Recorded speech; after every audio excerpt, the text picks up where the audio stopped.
Hello tout le monde, on se retrouve pour première vidéo de ma part sur la chaîne de GHZ Trading. Donc moi c'est Mavrix et je vais m'occuper de toute la partie marché traditionnel et donc analyse de la macroéconomie. Donc on va voir ensemble différentes analyses techniques sur les indices américains, sur le DXY, sur du forex, sur le gold, sur plein de choses. Au début je vais commencer de manière assez générale et puis tous ensemble on va évoluer au fur et à mesure des semaines. Moi je me concentre principalement sur la macro, donc on va être sur des time frames assez grandes, du daily, du weekly principalement. Les signaux de trading que l'on partage dans GHZ Echo, donc le groupe premium, sont en swing. Vous pouvez rejoindre le groupe GHZ Echo et le groupe GHZ Learn d'ailleurs, notre groupe Discord communautaire juste ici sur Discord, et vous pouvez retrouver plein d'infos que je posterai. Donc je posterai souvent des analyses que je fais sur des actions ou sur des ETF ou sur des indices, et après vous avez des annonces ici et je vais mettre plein de news macro juste là. Donc n'hésitez pas à rejoindre notre Discord. Donc pour ce qui est de l'analyse technique aujourd'hui, on va commencer par le DXY.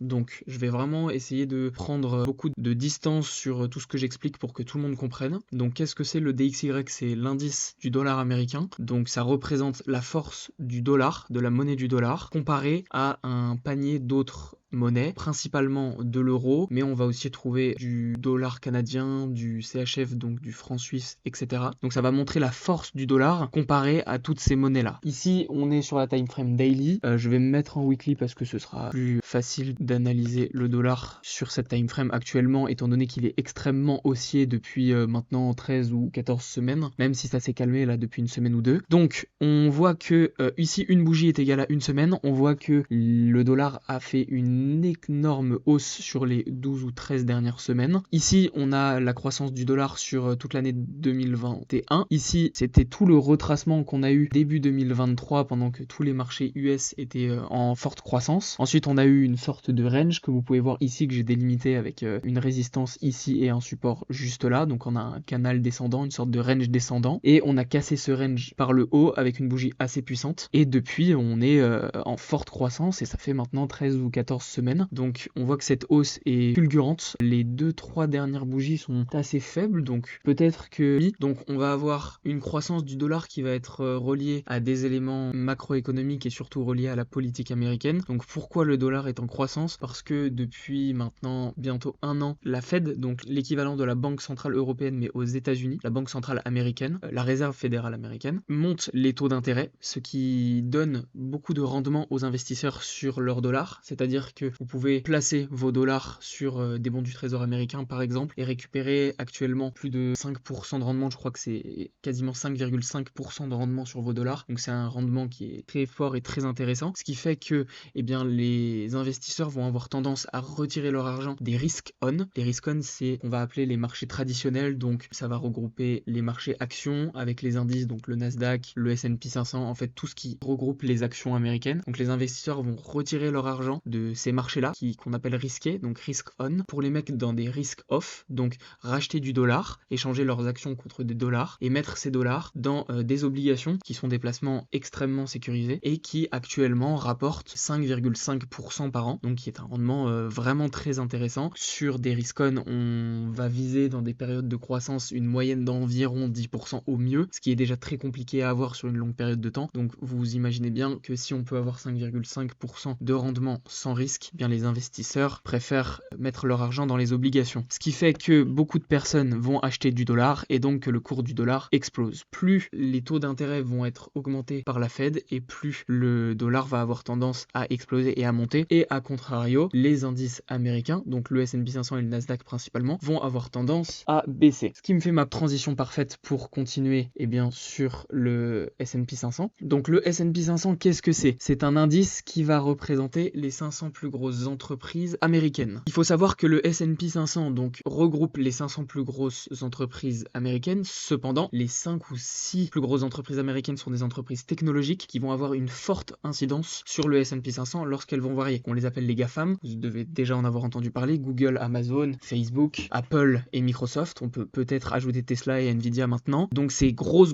entreprises sont fortement capitalisées et donc vont par leur volume représenter une grande partie des variations de l'indice l'indice S&P 500. Donc qu'est-ce qu'on peut voir sur le S&P 500? On est ici en weekly, je vais me mettre en daily. Donc ici, une bougie est égale à une semaine. Donc qu'est-ce qu'on voit? On voit que depuis maintenant environ peut-être 2-3 mois, la tendance est devenue baissière. On a trouvé un top juste ici. J'ai pu tracer une borne de range descendant haute, une borne de range descendant basse, comme juste avant. On voit que le prix a tendance à varier entre ces deux bornes. On voit ici, donc la semaine dernière, le prix a rebondi sur le support de ce range descendant. Il a correctement rebondi. On aurait pu target le haut du range descendant, donc le haut du canal descendant juste ici. Cependant, le prix s'est arrêté juste avant et on voit une forte bougie rouge, donc à la baisse, qui ravale toutes les bougies de hausse juste ici et qui ramène le cours en dessous donc de son plus bas précédent et quasiment sur la borne de range basse. Cette grosse bougie rouge en price action, on peut la représenter par une bougie de ravalement, donc qui va ravaler plusieurs bougies de hausse. C'est un signe fortement baissier. On voit que le prix fait des hauts de plus en plus hauts et des bas de plus en plus bas. Il faut savoir que cette théorie, donc qui s'appelle la théorie de Dow, D-O-W, qui va vous permettre de déterminer si un actif est en tendance haussière comme ici ou en tendance baissière comme ici. Donc la tendance baissière, elle est caractérisée par des hauts de plus en plus bas et des bas ici de plus en plus bas. Donc si le cours vient clôturer en dessous de ce bas ici, ce qui a d'ailleurs été fait hier, parce que nous sommes samedi, donc ça a été fait vendredi 20 septembre, et bien c'est un bas plus bas que le précédent, et donc ça confirme la tendance baissière du S&P 500, en daily en tout cas. Donc le cours est pour l'instant baissier. Personnellement, ce que j'ai fait depuis 2 mois,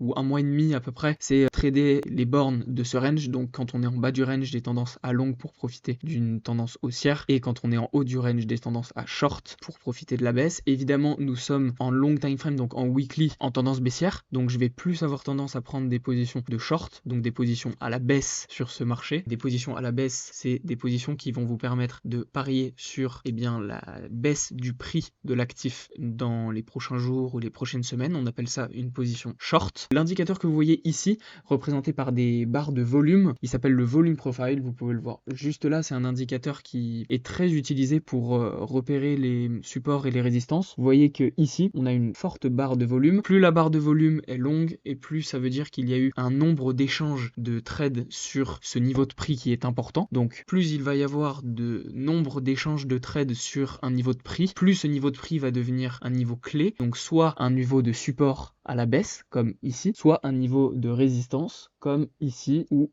ici. Donc ces niveaux de support et de résistance vont nous permettre de déterminer des niveaux de prix sur lesquels le cours aura tendance à rebondir. Donc par exemple, là je pourrais dire que nous sommes actuellement à ce niveau-là, et si je veux target un prix à venir, je pourrais dire que le prix va aller jusqu'ici, donc je pourrais ouvrir une position short juste là. Maintenant c'est un peu tard parce qu'on voit une forte bougie de retracement ici, comme je vous l'ai dit juste avant, donc c'est un peu tard pour ouvrir un short, il aurait fallu l'ouvrir ici, et l'objectif aurait été le niveau de support de volume juste là. Donc vous voyez, les niveaux de support et de résistance déterminés par les volume profiles peuvent être très intéressants pour justement déterminer des zones de sortie et des zones d'entrée pour vos trades. Voilà pour le S&P 500. On va passer tout de suite sur le Nasdaq, exactement la même chose. Donc le Nasdaq, c'est quoi? C'est l'indice américain qui va représenter les 100 entreprises technologiques les plus capitalisées. Ce sont uniquement des entreprises technologiques. Le marché américain est fortement impacté par les entreprises technologiques, comme on l'a dit juste avant. Les GAFAM sont toutes des entreprises technologiques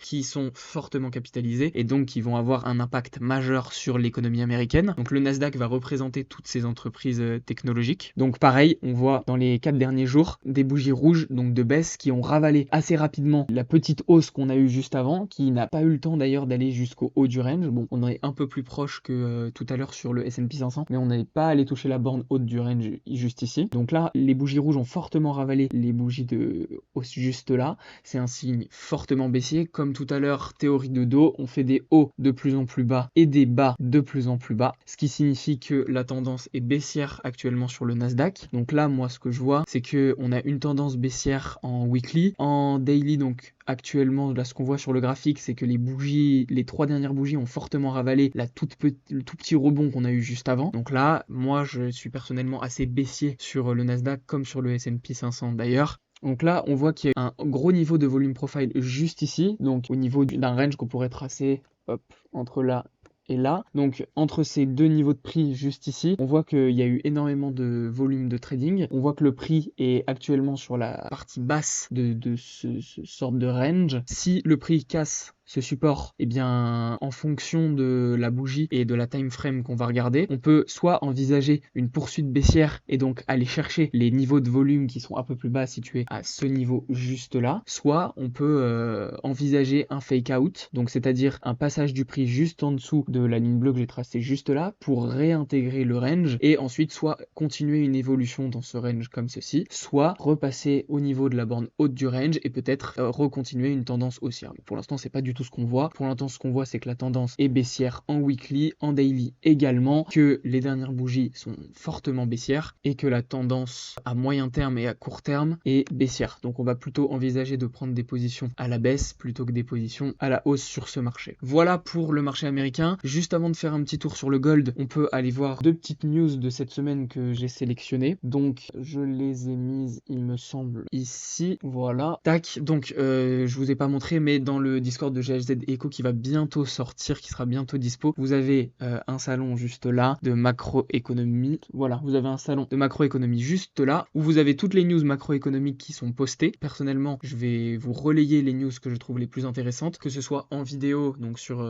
cette chaîne YouTube, ou et bien directement dans le serveur Discord, dans la catégorie important. Voilà pour le Discord de GHZ Echo qui sera bientôt dispo. On vous en dira plus dans les prochaines vidéos. Donc concernant les news de cette semaine, on a eu les résultats du chômage. Donc les résultats du chômage, qu'est-ce que c'est? Les résultats du chômage, ce sont les nouvelles inscriptions au chômage aux États-Unis. On a eu 198 000 nouveaux inscrits au chômage. Les prévisions, donc en fait il y a des analystes qui vont réaliser des prévisions pour essayer de savoir à l'avance, pour essayer de prédire quel sera le nombre de nouveaux inscrits au chômage cette semaine. Donc ils avaient prévu 210 000 et on a eu 198 000. Qu'est-ce que ça veut dire? Ça veut dire qu'il y a eu moins de nouveaux chômeurs aux États-Unis que ce qui était prévu. Donc c'est plutôt positif. Il y a moins de gens qui sont au chômage, donc il y a plus de gens qui travaillent, donc l'économie marche mieux. Sauf que l'objectif de la Réserve fédérale américaine, évidemment je reviendrai sur toutes ces notions au fur et à mesure des vidéos, là c'est la première, donc j'essaye de vous donner un maximum d'infos, mais je reviendrai dessus à chaque vidéo. Donc la Réserve fédérale américaine, la Fed, a pour objectif, comme je vous l'ai dit, de garder des taux hauts pour limiter la hausse de l'inflation. Le but c'est que l'inflation revienne à 2%, elle est actuellement à 3,5-3,7%. Donc l'objectif c'est qu'elle revienne à 2%. Pour cela, elle monte les taux d'intérêt, donc elle essaye de détruire en quelque sorte l'économie, de mettre l'économie dans des situations assez difficiles pour que les gens consomment moins. Donc l'objectif de la Fed,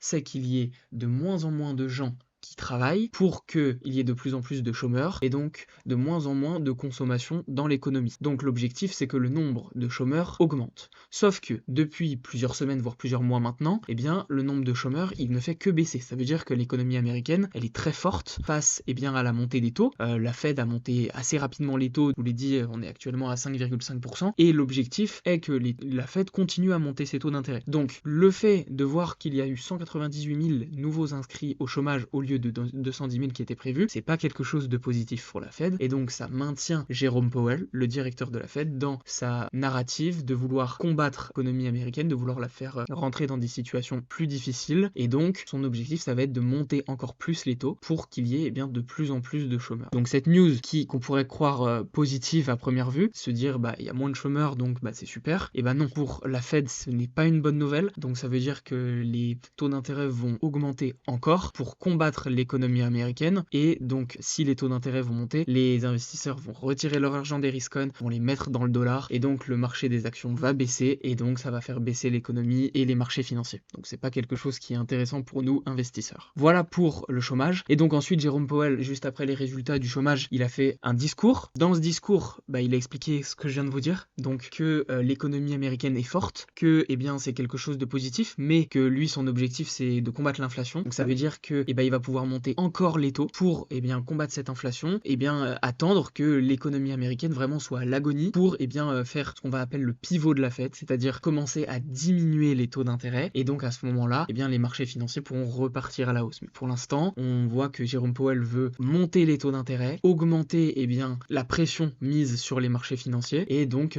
faire que le rendement des obligations augmente de nouveau. Donc le combat, Jérôme Powell a dit pendant son discours que les taux d'intérêt aux États-Unis États-Unis seront encore augmentés 2 fois avant la fin de l'année 2023. Donc on peut envisager, il me semble, des taux à 5,75% pour la fin de l'année 2023. Et ensuite, il a dit qu'il souhaitait maintenir ces taux élevés tant que l'inflation ne serait pas à 2%. Donc c'est vraiment un objectif très précis pour la Fed et pour Jérôme Powell, de redescendre cette inflation à 2% pour ensuite envisager un pivot de la Fed et une baisse donc des taux d'intérêt. Voilà pour cette vidéo. Je vais juste finir avant rapidement par une petite analyse du gold. Ça fait déjà pas mal de temps de vidéo. J'attends vos retours dans les commentaires pour me dire ce que vous voulez voir ou ce que vous voulez qu'on aborde comme sujet. Donc le gold, on est ici en daily. Ouais, on peut rester comme ça parce que vous voyez qu'il y a eu une hausse assez fulgurante du gold ces derniers jours. Donc le gold avait trouvé un top, un peu comme sur les marchés US qu'on a vu juste avant. Ensuite, on a commencé un peu une tendance baissière, que d'ailleurs on a tradé dans le groupe GHC Echo. Donc on avait tracé une borne haute, une borne basse de ce range descendant et à chaque fois on profitait des rebonds donc pour long et des touches sur cette tendance, sur cette trendline baissière qui compose le canal baissier pour short et profiter du retracement baissier. Donc c'est cette dernière semaine. Qu'est-ce qu'on a vu? On a vu une explosion littérale du gold qui est passé de 1830$ à actuellement 1980$. Donc c'est vraiment une assez grosse hausse. Pourquoi il s'est passé ça? On peut expliquer cette forte hausse par le fait qu'il y a eu la déclaration, donc comme vous le savez, de la guerre entre Israël et le Hamas. Qu'est-ce qui s'est passé? Beaucoup de personnes se sont trouvées dans des situations assez délicates au niveau de leur monnaie. Beaucoup de personnes dans les pays occidentaux, donc aux États-Unis, en Europe, même sûrement en Asie, ont eu peut-être peur de ce qui pouvait se passer au niveau mondial avec cette guerre. C'est-à-dire qu'il y a beaucoup de pays qui vont se ranger derrière le Hamas, beaucoup de pays qui vont se ranger derrière Israël, surtout les pays occidentaux. Et donc, ça peut créer des tensions géopolitiques assez importantes. Et il y a même certaines personnes comme Ray Dalio, d'ailleurs, très grand gestionnaire de fonds d'investissement aux États-Unis, qui parle d'une 3e guerre mondiale. Donc on parle vraiment de choses qui peuvent être très néfastes pour le monde et donc très néfastes pour les marchés financiers et l'économie en général. Donc ce qui s'est passé, c'est que les gens ont voulu sécuriser leur argent. Et qu'est-ce qu'ils ont fait pour sécuriser leur argent? Ils ont acheté des valeurs refuges. Et la valeur refuge par excellence, c'est le gold, donc c'est l'or. Donc qu'est-ce qui s'est passé? On a vu une hausse fulgurante de l'or. Donc comme j'ai dit, qui est passé de 1830$ à 1980$. Cette hausse, donc, elle est due à des achats spot massifs. On voit qu'il n'y a pas eu de retracement en fin de semaine. On a eu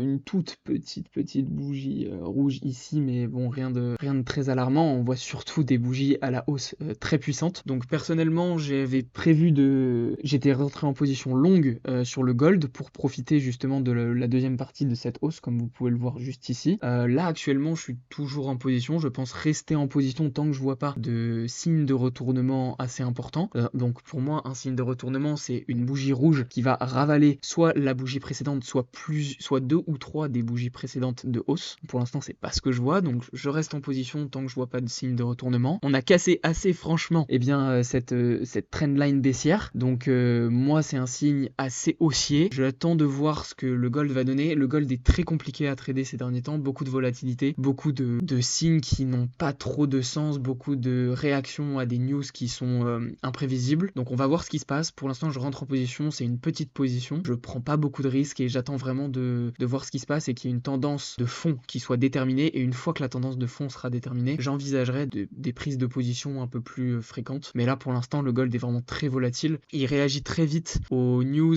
et à la géopolitique qui peut se passer en ce moment au niveau du monde entier. Donc j'attends de voir. Voilà pour cette vidéo, j'espère que ça vous aura plu. J'ai dû parler de pas mal de choses, c'est la première vidéo. Faites-moi un retour dans les commentaires, dites-moi ce que vous en avez pensé, dites-moi ce que vous voudriez qu'on fasse. Donc moi je m'occupe des marchés traditionnels, donc on peut voir tout ce qui est marché traditionnel à travers le monde. Je vous montrerai comment on fait j'analyserai avec vous les marchés un peu émergents, donc on verra la Chine, on verra l'Inde, on verra le Brésil, on verra aussi nos marchés européens avec le CAC 40, le DAX, on verra pas mal de choses, on verra un peu de Forex. Au fur et à mesure, je vais essayer de vous apporter un maximum d'infos, un maximum de connaissances. Je vais essayer de vous partager un peu tout ce que je sais et tout ce que j'ai pu étudier depuis 3 ans que je suis dans l'investissement et dans le trading. J'espère que ça vous aura plu. Je vous dis bonne soirée et à la prochaine. Ciao.